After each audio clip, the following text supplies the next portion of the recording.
have risen from the ashes to school the masses. Hello everybody, welcome to another fine episode of the Scholars Wrestling Show. I am always as Jeff. Alongside with me this week is, I believe, who are you, sir?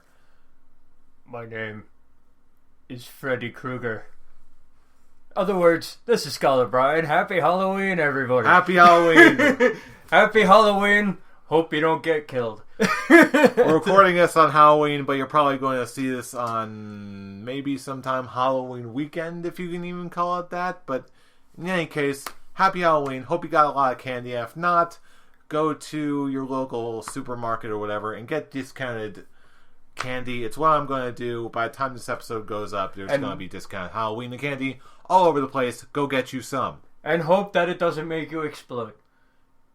I don't know what that means, but okay. I hope it doesn't make you explode either. Bad candy. Mixed it. Pop rocks and soda. Do it. I dare you. The Scholars of Wrestling Show does not advocate mixing Pop Rocks and soda, nor does it advocate suicide. Just Indeed. Have a safe and happy Halloween. Anyway, we're not here to talk about Halloween. We're not here to talk about tainted candy. We're not here to talk about tainted meat. Tainted meat! No. We're here to talk about wrestling.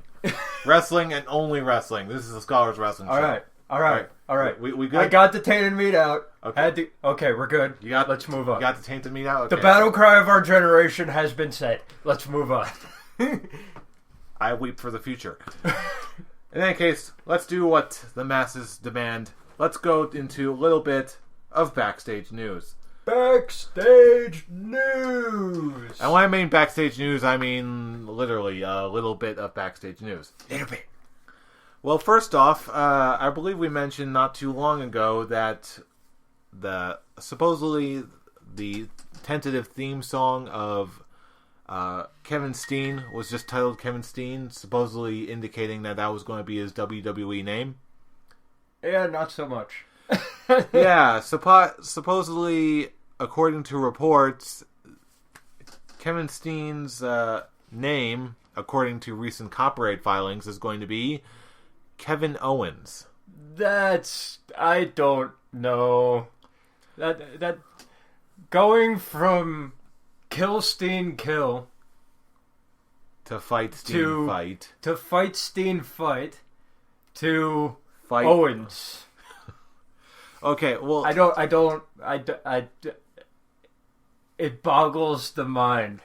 There are some name changes that work. Okay? There are some name changes that we can make fun of, so therefore they work. Hideo Kojima. Alright, in defense of all this, Kevin Owens? I don't know. Alright, I'll give it a chance because it is Kevin Steen, okay? But Kevin Owens, I don't know, man. In defense of Kevin Owens here, supposedly the last name Owens is in reference to both his favorite wrestler, Owen Hart, and his son's name, Owen, who is named after Owen Hart. Okay. If that's the case, then it makes sense. I just don't know how they're going to play it with the character. But also, in all due fairness, other names like Daniel Bryan, Seth Rollins, Dean Ambrose, Hideo Itami, Finn Balor, all those names sounded really weird to me when I first heard them. But eventually they grew on me. Actually, the first three, I was fine with. Okay? Which Daniel one? Bryan, Bryan Danielson, Yeah. change it, switch it around. Makes sense. Okay, fine. Seth Rollins, Dean Ambrose, sound cool. They're cool sounding names. I don't know. Hideo Itami, kind of out there, but funny to make jokes out of. Okay, because Kojima. That's it. Metal Gear. And if the reasoning for the name change is for his son and to go off of his favorite wrestler, I'm cool with that. Just we'll see how it works in the character. We'll see how if he brings in the Steen character and just integrates it with Owens, or if they completely change it, and we'll see how it goes from there. If the reasoning for the name makes complete sense. Not saying I like it. I'll tell you what. If there's one thing, good thing I can say, it seems like the current NXT crop and the new regime definitely seems to be self-aware in as far as who they've got and how to treat them. Like, if you notice, Kenta got introduced right away, and he was a beast right away, just going against taking on 2 big guys at a time in the Ascension, doing this whole thing. Next week, again, if you've been following NXT, next week is going to be the debut of Finn Balor. That's going to be amazing. We all know that. I've got to believe that they know what they've got here. And when Kevin Owens does debut officially, then we're going to see something special. I really hope so. I'm pretty confident that they will. But you know what? Let's talk about something that we do know. And this really is sort of backstage news, but not really. But really, there's no place on this other place on this show where we're going to be able to get a chance to talk about it. And I really want to talk about it. What is it, Jeff? The return of the big guy. Ryback. Feed me more. The crowd was into him. Absence makes the heart grow fonder. And I'll tell you what, I could not be more pleased with this, because I've been really into Ryback, just following him on Twitter and all that good stuff. Ryback is one of those guys who doesn't play it out as often, but he's legitimately charismatic. And I really like him. And just this whole month has been full of just weekly return after return after return after return, which we'll get into more detail later. And this is how you make a return with a big guy. This is simple stuff right here. Just do what you did when you bought him up, except not local jobbers. You do it to the you feed him jobbers and lower card talent and Bo Dallas. Believe. Not really. Yeah, I believe you could fit nicely into a sandwich. Yes, I believe that. Yeah. You're tainted meat, Bo. Very tainted meat. That's it. I believe that you are delicious. And Ryback ate you for dinner. Seriously, I hope this propels Ryback back into the main. Basically, I believe they're building him up for. I think he'll be a part of that Survivor Series match. I believe he'll be on Team Cena. I sincerely hope so, because I was just mulling this over, me and my Ryback fandom, and I developed a thesis. Here's my thesis. Ryback is what Roman Reigns should have been in a big hoss. Yeah. Just don't give Ryback a mic ever unless you want to hear, I don't like bullies. In Ryback's defense, I think he's more than matured on the mic. He's definitely got more mic presence than Roman Reigns and Brock Lesnar combined. I really hope so. Okay. Well, with Roman Reigns, that was just a mistake to begin with. Pre-taped promos, don't give me that crap. Believe that. Believe that. Say, at least this one was more relevant.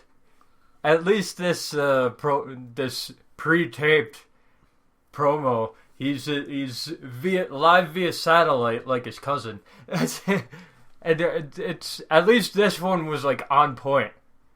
Just like there was a point to it. Roman Reigns was talking about his Shield buddies going against each other. Okay, cool, fine. Still wasn't good. That's it. Ryback, okay. I believe if you let him be the way he is on Twitter, the way he is in real life, if you let that come out, big things could happen. Oh, yeah. I think big things could happen, because this guy is naturally charismatic. Just like, you tried to take that away with the heel turn and doing the whole monotone I don't like bullies or anything like that. But and he still made it funny because we were making fun of him for weeks after that for the way he said bullies. Yeah, seriously, with that guy's charisma, he's like Kevin Nash, only without the explosive quadriceps. Yes. We can't go that far yet because he was just out with an injury. But not with a quad injury. Yeah, but it's still injury, so we need to keep an eye on him for injury prone. Oh please! Everyone gets injured at some point. I wouldn't call Ryback injury prone. I'm not calling him that yet. Give it a year. If he gets injured again within a year, I might bring the topic back up. Well, that to me is like saying, "Oh, Mount Vesuvius hasn't exploded yet." Just because it can happen doesn't mean it's likely to happen. He's a big dude. Might be on some kind of steroids. You never know. Yeah, he's on the Rice Krispie treats. He's on the Rice Krispie treats, and those are explosive. Okay, man. you got a wellness violation. We're writing you up for Rice Krispie treats, Ryback. Yeah, too many Rice Krispie treats. They made you explode.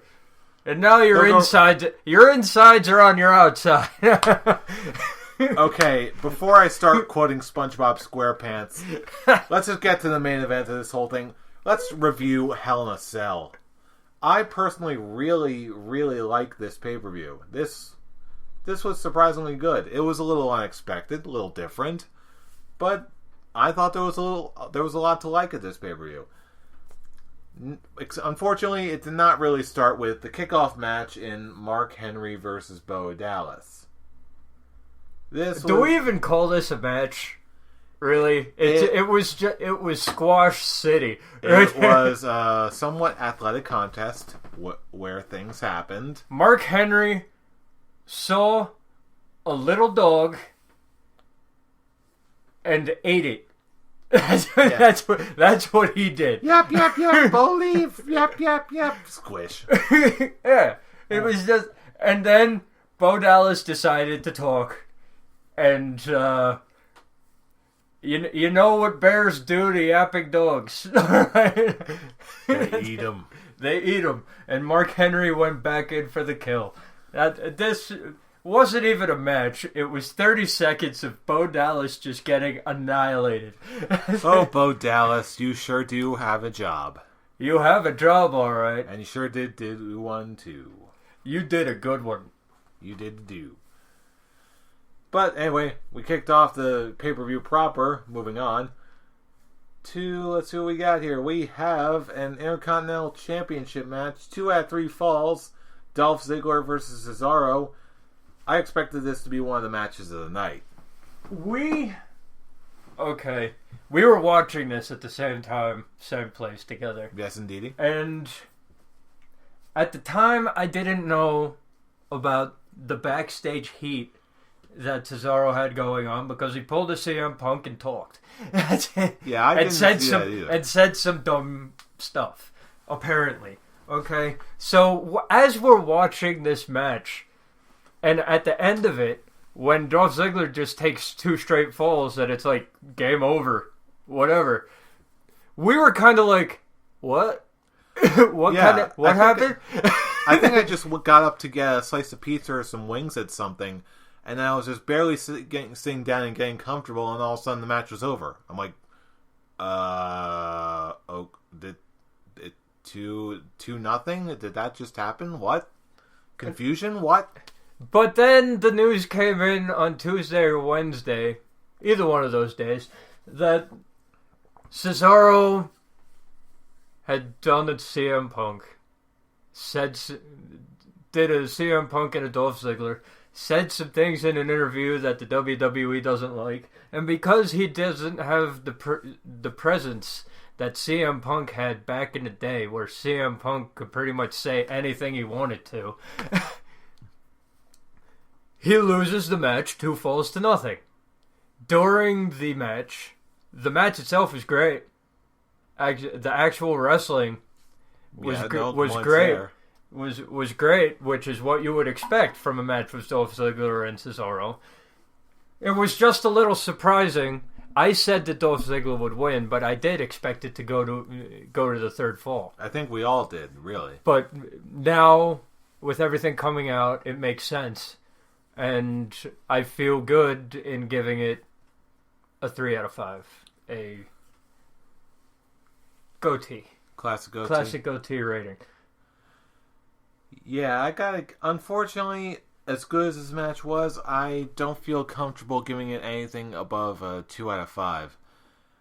Just the way this was, it was a letdown. I think with all the hype going in behind it and just knowing the athletic pedigree that these guys have, I think the general expectation was much, much higher than what we actually ended up getting. Whether or not that was due to the part of the actual guys involved or the booking committee, I don't know for sure. I don't think we will know for some time. But unfortunately for now, I gotta give this thing a 2 out of 5. I was thinking, okay, because of how well the match was actually wrestled, I was like, this match was going full beard for me as the match was being wrestled. But because of the 2-0, okay, I can't give it a full beard, but I don't really feel right giving it a 2 out of 5 just because I don't like the result. You know what I mean? So it was a well wrestled match. The spots were all right, but it's 2-0. Okay, I can't give you the full beard, but I can give you the classic OT because it was enjoyable to watch. It was. I didn't hate it, and it didn't do me wrong, but the probably helped that that I said that Dolph Ziggler would win too, but it reached my expectations, but with two guys of this caliber, you expect them to go above your expectations. Right. So reaching my expectations gives it a 3 out of 5. Mm-hmm. But with these two, you expect more. And I can see why you would give it a 2 out of 5. Because you were expecting something, you didn't get it. So yeah, that was awfully civil. That surprised me. Speaking of expecting something and not getting it, let's talk about Nikki Bella versus Bray Bella. Nikki Bella wins. This surprisingly did not completely suck. It sucked. Okay, as long as it's not just me. It wasn't good, but it was not completely horrible. It was presentable. Yes. and the winner actually makes sense. It means we're going to get more Nikki Bella versus Brie Bella matches, which woohoo! Yay. Yay. But this, for what it was, do I think they should be kicking out of finishers ever? No. But they tried. They didn't screw up too badly. And yeah, I feel good about it. 2 out of 5. Okay. Peach Fuzz. Yeah, you're I think we're polar opposites here. I'm going to give this one, I'm going to be generous. I'm going to give this one a classic goatee 3 out of 5. Just because it was, just for the total opposite of the Dolph Ziggler-Cesaro match. It was better than I expected. And that, well, this is just an idea I've been throwing around. Just give me your opinion however you want. I am starting to appreciate what Nikki Bella is doing. Now, is it the heel work, or that she's just playing up to her obnoxiousness, or is it the boobs? Tell me, is it the heel? Is it the evil, or is it the boobs? What am I marking for here? I don't even know. You're probably marking for the boobs. Am I? Well, afterwards, what happened in the back with the whole slushy, slurpy, whatever the hell it was. That happened in the back. That happened in the back. Giggity. Giggity indeed. But I mean, that's classic heel stuff. That's classic heel stuff. Anybody could pull that off. It's just... The acting is still horrible. I think it's the boobs. I do. I think I'm gonna go with evil boobs. How about that? Evil boobs works. Evil boobs making you like evil things. Yes. Happy Halloween. By the way, did you happen to catch the Divas Battle Royal for Halloween on Halloween SmackDown? No, I did not, but I will watch it and get back to you. I guess because I was driving here while it was on. Some of the costumes were a little lame, but Paige's Summer Rae, hello, Officer Reese's. Here's chocolate and some peanut butter. Enjoy. Say what you want about Summer Rae. She looked good. Hey, that's it.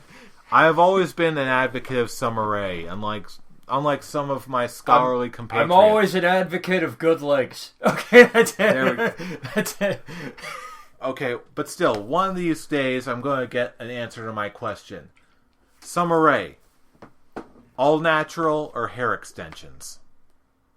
Because if it's hair extensions, they've got to be the best hair extensions I've ever seen in my life. I think they're probably hair extensions. No.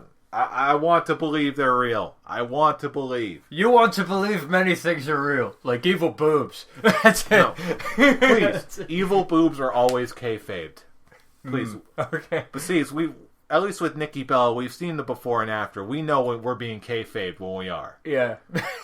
Besides, we know John Cena. He'll buy into anything kayfabed. Before or after? Yes. Those are real. Yeah, okay. BS. Yeah. Identical twins and Brie Bella looks the way she does. Yeah, I don't think so, Nikki. You're not fooling anybody. The question is, do we care? No. There we go. No. Just quit your acting. That's it. Yes. That's it. And Brie, please... No more 20-minute promos about BS. Yeah. You're not Triple H. It doesn't work. Please, it didn't even work when Triple H did it. We all know that. Yeah, it's true. Anyway, moving on. Good tag team match. In Dashlane Gold versus the Usos. This was just classic tag team stuff. This was formula.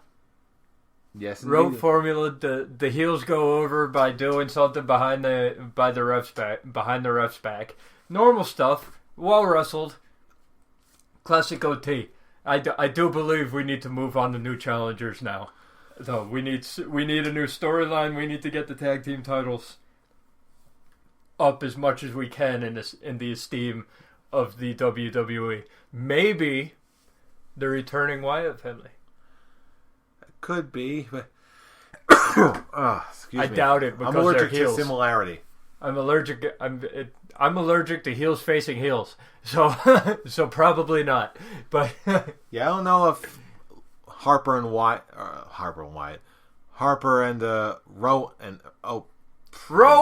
Rowan It is Rowan. Rowan down the river. Yeah, I don't think... For some reason, I could be completely wrong about this, but I have my doubts that Harper and Rowan are actually going to be teaming back up as a tag team again. We'll find out when they actually put them back on TV. Yeah. But in any case, as far as this match itself, yeah, I thought it was just okay. It was pretty decent, pretty much on par for what we expect from all four guys. But yeah, it was interesting. It was I was in the mood for some Dashlane Gold after a double dose of the Bellas, so we got Dashlane Gold, we got the Usos. Not the Usos for once. The Gold and Stardust, they both go over. I enjoyed this match. I'm going to have to give it a solid classic OT, 3 out of 5. Same, classic OT, 3 out of 5. It was formula, and the formula was good. Yes, indeed. It's like going back home and eating your favorite comfort food. You had it a million times, but you know what? It's still good. Indeed. Moving on, we have our first Hell in a Cell match of the evening. John Cena beating Randy Orton. This was good stuff. It took a while for the crowd to get into it, but the crowd didn't hate them like they did at the Royal Rumble. Oh, yeah. To tell you the truth, the crowd hated everything at the Royal Rumble except Daniel Bryan and Bray Wyatt. But then again, they were in a Daniel Bryan mood. I think a lot of us were. At least I was. Yeah, but yeah, they told a good story with the match. If you were listening to the commentary, they were talking about whoever, because Randy Orton's kicking out of finishers left and right. John Cena's kicking out of finishers left and right. The story was whoever hits their finisher in a big way is going to win this match. So it makes sense that John Cena would have to do an attitude adjustment from the top rope through a table to finally put down Randy Orton. It was well wrestled, had a good story. And yeah, the winner pissed me off. But in the back of my mind... In the back of your mind in a John Cena match, there's always the thought in your head that John Cena's gonna win. Come on, John Cena's gonna win. Yeah. That's it. So I can't be too mad about that. I'm gonna give this one full beard 4 out of 5. 30 minutes of just the first 10-15 minutes were kind of boring, but when they kicked it into overdrive, it was good stuff. You know, I almost hate to say this, but I agree with you 100%. Especially with the rating. I'm going to have to give this a 4 out of 5 full beard. For a match that we've seen a million times, this really solidified why the WWE corporate has both these guys in such high esteem. This match was good. Sure, I think we all expected John Cena to win. There really wasn't much surprise here. But, you know what? This was a solidly wrestled match. It told a good story. The dynamics were good. Of course, with the whole RKO out of nowhere trend, it refreshed Randy Orton, so we were all into Orton again. That attitude adjustment RKO counter was a thing of beauty, man. And there you go. I didn't even know it was an RKO until they showed the replay. I just thought he grabbed him by the head and just took him down. I didn't think he reached in with the RKO. That can break someone's neck. As soon as I saw him go for the neck, I think that's just something I'm trained to look for with Randy Orton. Just because of how the RKO can be done. It can be done out of absolutely anything, yeah. So as long as I see him grab the neck, I'm like, okay, that's an RKO. Neat. Do it from a shooting star or anything from a shooting star to an attitude adjustment. Boom, RKO out of nowhere. Boom. He's a walking meme. There you go. He's a walking meme, and there's nothing wrong with being a walking meme. It puts you out there. If your name is not Zack Ryder, you'll probably get a good push from the company because of it. As in the fact of you just RKOing the crap out of Seth Rollins on Monday Night Raw. That was Seth beautiful. Rollins sold it like death. That was great. I'll tell you what. I don't know what Randy Orton was on. I don't know what he ate. I don't know what he drank that day. I'm not going to stop until he's dead. That was some of the best promo work I've seen from Randy Orton in years. Team up Orton and Ambrose. Team them up. See, this is what I'm talking about. Randy Orton, this is what Randy Orton should have been years and years and years ago. This is what happens when losing his damn mind on everybody. Randy Orton's got personality. We've seen it from him in promos and in interviews and whatever the heck. We know he's got personality. This is what you get when you actually let him go off the chain and actually let him be a character. Calm down. I'm not going to calm down until he's dead. Damn it. This is the Randy Orton I've wanted for 10 years. Got goosebumps watching that 5 minutes after you had the 15-minute Seth Rollins, Triple H, Stephanie McMahon promo. And then the 5 minutes that Randy Orton was out in the ring, goosebumps. The whole time I was just like, where the heck was this Randy Orton 10 years ago? Seriously. I would have been all aboard the Randy Orton freight train, choo-choo. But, hey, better late than never, I guess. I get why he had to lose this match. if Seth Rollins was gonna win, I thought it was gonna be the opposite. So there you go. But I get why he had to lose the match, and I get why he would go postal afterwards. Just lose his damn mind. Now, do we believe he's gone full face turn yet? I say just let Randy Orton be Randy Orton. Yeah, I think he'd be best as like a Dean Ambrose type face. Just like not really trying to be a face. He's against Seth Rollins now. Seth Rollins is a bad guy. We'll do that. What if he attacks Perfect Tweener? I believe that Dean Ambrose and Randy Orton work best as tweeners. Yeah, whatever allows Randy Orton to keep doing project what he did. His natural personality. Whatever makes him do that, keep on doing it, and just don't dilute him anymore. Please. Yeah, keep doing what you're doing, Randy Orton. That entire 5 minutes you were on screen on Raw made me happy to be a Randy Orton Tic Tacs fan. Yeah, okay, let's go. Inside joke. Inside jokes. Randy Orton's Tic Tacs. Anyway, speaking of Tic Tacs, let's talk about the fate of the U.S. Championship. Sheamus bro kicked The Miz in the face. Honestly, I thought this match was pretty damn good for what we got out of it. This match was this match was really for the lulz.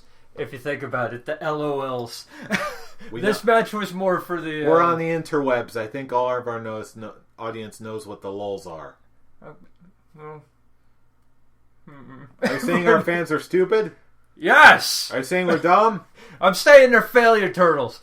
That's it. And we lost all three of our subscribers. Thank you, Brian. But it's... Were we really watching the match, or were we watching Mizdow on the outside? Selling everything that the Miz was going throughout the match. I'll tell you what, I didn't want to say anything, but I actually don't remember much about this match. Yeah, indeed, it was about the lulz. You're watching Mizdow on the outside of the match fall on his back whenever the Miz gets slammed on his back. The greatness of the Sheamus 10 punch, whatever that's called, and Mizdow wraps himself in the ropes and starts whenever the Miz is getting hit. It was great. Let's face it. Sandow knows how to earn a paycheck. Let's face it. The Miz is not over. Mizdow is so over, and everyone knows it. And the greatness. The absolute insanity that was the post-match. They know what they've got, and they're just playing it up to the hill at this point. This was, for where it was on the card, this was so great. This was great. It's supposed to be like the cool-down match, right? It's supposed to be. But... Mizdow is so charismatic and so funny that you just can't help but get into it. And the YMCA, greatness. The match itself, I don't really remember it, so I can only give it a peach fuzz. I can only give it a 2 out of 5. But everything else, okay, for Mizdow on the outside the post match. 4 out of 5. So add those together, and I'll give it a classic OT. You know what? Forget what the actual match was. I'm gonna go the distance. I'm just gonna say this was a 4 out of 5. It was a full beard for me. Between the match itself and the act and Damien Sandow doing his thing, I was entertained. This one. Even if the match quality wasn't there, yeah, 4 out of 5. Not classic goatee. Full beard. If the match quality wasn't there, no one would know because no one's actually watching the match. They're watching Miz now on the outside. And thankfully, I think for the most part, the WWE has actually noticed how over Sandow's getting. Thankfully, this intellectual savior of the masses and the patron saint of this show is just gonna be just fine. Where's he gonna be next? Who knows? But the future is looking bright for Mr. Sandow. Oh, he'll turn face at some point soon. Oh, don't you know it? But we won't. Sorry, Scholar Tarek. Unfortunately, it will not be for the United States title. Hey, never say never, buddy. Never I'm saying never. After never say with what's coming on the docket, I'm saying never. We'll cross that bridge when it comes to it. Which is right now. Rusev beat the Big Show. Next match, Rusev beat the Big Show. This no shock here for me. Yeah, I'm happy that he went over clean and there was no BS. Mark Henry came out and the BS meter hit my head. Just like, oh, there's got to be BS. Big Show's got to lose. Mark Henry's got to heel turn. Russian sympathizer. All that noise. No. Rusev just took out the Big Show. Which, hey, works for me. Carry on, Rusev. Rusev, carry on the United States title win. That's why I'm saying never. But how about match rating? What would you give this? Here's my problem, okay? The match wasn't good. That's it. The match wasn't good. With most cases. I'm happy that Rusev won clean, but the match itself wasn't good. I could only go Peach Fuzz. Unfortunately, I gotta do the same thing, mostly because the match itself was kind of average, but it gets a Peach Fuzz 2 out of 5 just for one thing. Lana, girlfriend, legs. Pink does not become you. Yeah. When I think evil Russian biatch, I do not think pink. The color of love and justice. No, I'm sorry. The color of save boobs. Yes, save the boobies. Wear pink. If you're a Russian sympathizer, you probably shouldn't do that. Yeah. I was surprised whenever I see during their Sunji Komen campaign. Whenever I see a heel wearing pink, I'm just like, really? Yeah. At least if it's a heel with some pathos and depth, I can sort of see it. But if it's just like a blatantly evil, like demonic thing, like let's say Bray Wyatt came out with a Follow the Buzzard shirt in pink, it just wouldn't make sense. Bray Wyatt is an evil character. He doesn't care about breast cancer. Evilness. He'd be like, I invented breast cancer. Follow the buzzards. He's in the woods. Probably doesn't even know what it is. He doesn't know what boobs are. Doesn't know what cancer is. He doesn't know what breast cancer is. He's out in the woods. He doesn't talk to people. He just comes in, wrecks shop, and then goes back to his... He's a crazy cultist. He's not illiterate. I'm saying he lives in the woods. He hasn't been out in civilization except to whoop ass and then go back to the woods. He probably doesn't. So he's just like, I'm not going to go as far as to say, I created it. Bow down before me, follow the buzzards. I created cancer. Yeah. But it's one of those, you're not going to see him wearing pink. And if he is wearing pink, you might as well turn him face right now. Same thing with Lana. If you're a heel, you shouldn't be concerned with good things. You shouldn't be concerned with good things. You shouldn't be wearing pink. Wear your reds and your blues and your all that. Talk about Vladimir Putin. Talk about Vladimir Putin. Get rid of the pink, please. Oh man. But we went off on a ramble. But the good part about this below average match was that it was only 8 minutes long. So it didn't outlive its welcome. It did not outlive its welcome, but it still wasn't that great. So, Peach Fuzz. Peach Fuzz. Bam! 2 out of 5. 2 out of 5, boom. There we go. Speaking of Peach Fuzz, 2 out of 5, boom. Let's talk about the Divas Championship match. Can this be over now?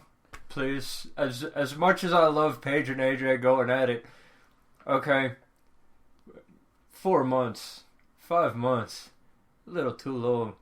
Let's move on. Yeah, Let's AJ move Lee on. beat Paige again. I'm just gonna say, call up Charlotte Flair already. We need more fresh.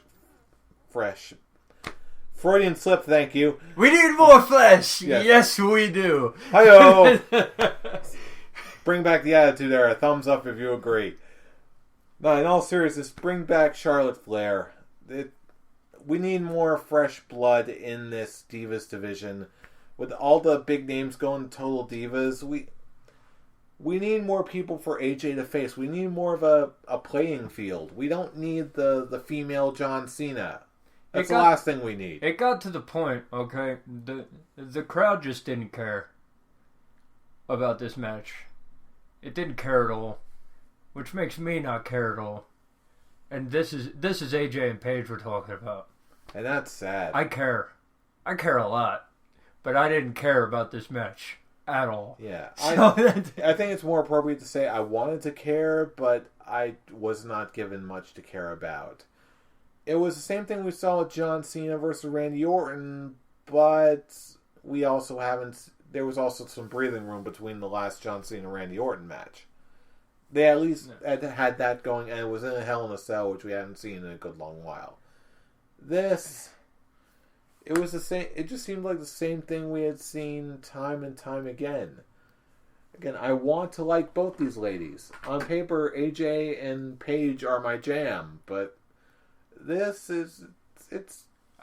overdone. I can't even go peach fuzz on this. I can't do it. Really? I can't. You're going on that? There was nothing for me to care about. The wrestling was fine, but if I don't care, and I cared a little. I can't believe I'm saying this, but I cared a little bit about Nikki and Bray.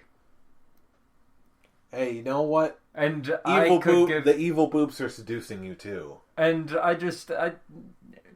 this match could have been off the card, and I would have never noticed. So yeah, unfortunately, 5 o'clock shadow. I'm gonna be a little bit more generous since again I like these ladies and I like what they normally do. Just because it wasn't original and it's something we've seen before doesn't mean I can't hurt it too hard for that. So in that respect, I'm going to have to give this a 2 out of 5 classic goatee or peach fuzz, whatever that is. 2 out of 5. Yes, please. Yeah, AJ, Paige, I want to love you ladies, but you know what? You're not giving me what I need. And what I need is something new. Yeah, when it's the same match every month for 4 months, there's nothing for me to give a crap about. And it's AJ and Paige, so that's saying something. What a waste, what a waste. So let's get into something that is indeed not a waste. The second Hell in a Cell and the main event, thankfully. Seth Rollins going over Dean Ambrose in Hell in a Cell. And oh boy, how did he go over? Well, first of all, Dean Ambrose said in an interview that we would see something that we've never seen before. And to tell you the truth, we actually did. This was factually true.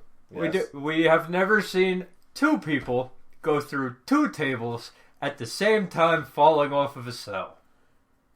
We have never seen it, so technically he was correct. I'll tell you what, someone on another wrestling board illustrated the storyline of this match perfectly.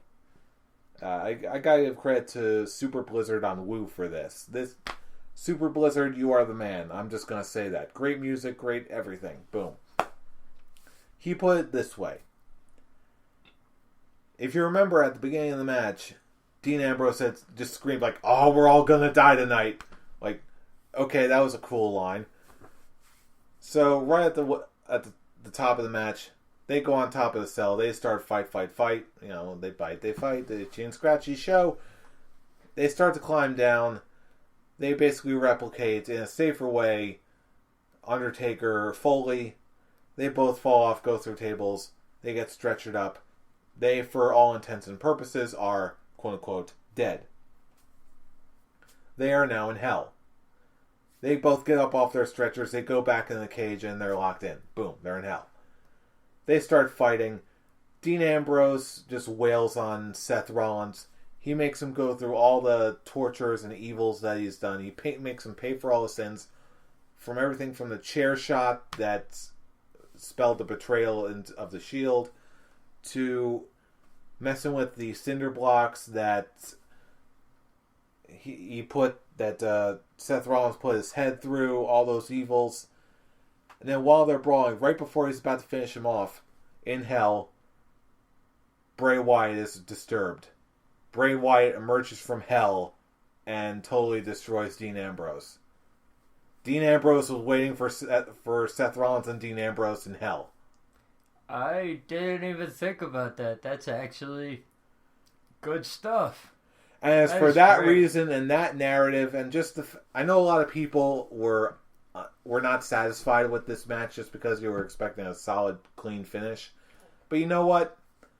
I like Bray Wyatt, and just the way everything pulled off, I cannot give this anything less than a full beard. This was fun. Yeah, it was unexpected, but it was fun. I can't go goat face. I can't do it because we didn't get a clean finish. And if we got a clean finish, it would have been a goat face. And you know what? That's a fair assessment. I absolutely agree. But it doesn't stop me from enjoying this. Okay, I did enjoy it. I enjoyed it a lot. We're looking at each other during this match, just like, this is glorious. Yes, this is gloriousness right here. And then the lights went out, and then the tongues started being spoken. Yeah, and we're like, meh. Yeah, that made me a little uneasy. All right, I'm not down. Fine. I'm not down with the demonic use of tongues. That's not me. That's it. But and it use of smoke and holograms that was at least was cool. That was creative. Tupac is back. Yes. It was great. It was good stuff. Full beard all the way. It was very physical. I liked the story throughout the match. Dean Ambrose killing things. And then Dean Ambrose getting killed himself. I'll tell you, minor digression here. Almost instantly after this match ended, I saw on YouTube other people doing parodies of the Hell in a Cell match. You know, Dean Ambrose encounters the Tupac hologram. Dean Ambrose... Obi-Wan Ambrosi. Dean Ambrose encounters Hatsune Miku. I loved it. I hope they do more stuff like this. You are our only hope.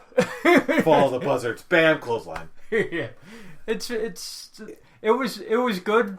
It was great for what it was. Could have been better, but I have no problems giving this a full beard. It was exactly what I wanted out of this match until it wasn't. I'll tell you what, I didn't get exactly what I wanted out of this match, but the quality level was still met. Indeed. So I gotta agree with you. I cannot give this anything less than a full beard. 4 out of 5 stars. A good time was had by all. And come Bravo on, WWE. Come on, you can't be mad about getting a Bray Wyatt versus Dean Ambrose feud. You can't. Hey, you physically how long can't. have I been talking about where is Bray Wyatt going to show up? I want more Bray Wyatt. Well, I got more Bray Wyatt. You got more Bray Wyatt, and you're getting him against Dean Ambrose. So all you internet IWC people who are pissed off because, they could have waited till Raw. Shut up. This was good for what we got. It's not, the feud may be over, but the rivalry is not. Let's face it. Indeed. It's like we're not gonna see Dean Ambrose face off against Seth Rollins ever again. Yeah, calm yourselves. We know what we're gonna see. This is just more of a relatively minor digression for now, until the next time they fight each other. It's going to happen. It must happen. I'll tell you what. There's one place where we could see it happen. I'm talking about the 2015 Royal Rumble. If you're on the East Coast, you've probably heard all about this by now. And by the time that that this episode goes up, tickets are now on sale. Right now. November 1st. When this show goes up, tickets are out right now. What are you doing? Put this video on pause. Just go it's online. In Philly. Yeah. Come on. If you're on the East Coast and you're not trying to get tickets to this thing and your schedule is free enough, what are you doing? Go get nosebleed seats. Go get, seats up all the way up in the rafters. Go get some overpriced beer and enjoy the Royal Rumble. It's going to be great. Don't do what I did at Extreme Rules, though. Don't do that. What did you do at Extreme Rules? I went with Todd. Oh, you mean the favor of the hops? Yes. Don't be out of control now. Or just make sure you have a sober driver. That's it. Yeah, that was awkward. Yes. Anyway, please drive safe, and again, go get your tickets to the Royal Rumble if you're on the East Coast. If you can afford to go, go. If you're in the tri-state area, why are you even thinking about it? Just go. Just go. Go get them now. You should have gotten them yesterday. Go. But anyway, that you know about the Royal Rumble. But in just in case you don't know about us, if you liked what you hear, feel free to like this video. It really helps us out a lot. Click the subscribe button. Thank you. I'm a little tired. Hit the subscribe to all of us. Like the video. Go on Facebook. Look us up, the Scholars of Wrestling Show. Feel free to like us on our page for free content every single week. Not just our weekly episodes, but assorted articles, funny pictures, funny articles, insightful articles, all sorts of different things. Free to your Facebook wall feed thing, all those newfangled things that the kids are into now. Let's think of it this way. It's not a BuzzFeed article, so you can stand it. And Scholar Tarek, please come back soon. Yes, Scholar Tarek is on assignment. We wish you a speedy recovery from Uruguay, wherever you are. And let's face it, we'll probably see him next week. Hopefully. Hopefully, yes. In the meantime, I'd say it was a fine show this week. Fine week for pay-per-views, and a fine week in wrestling in general. But in the meantime, we were the Scholars of Wrestling, and you, YouTube universe, have just been schooled. You're welcome. Let's get some tainted meat! Or tickets. Let's go. All right.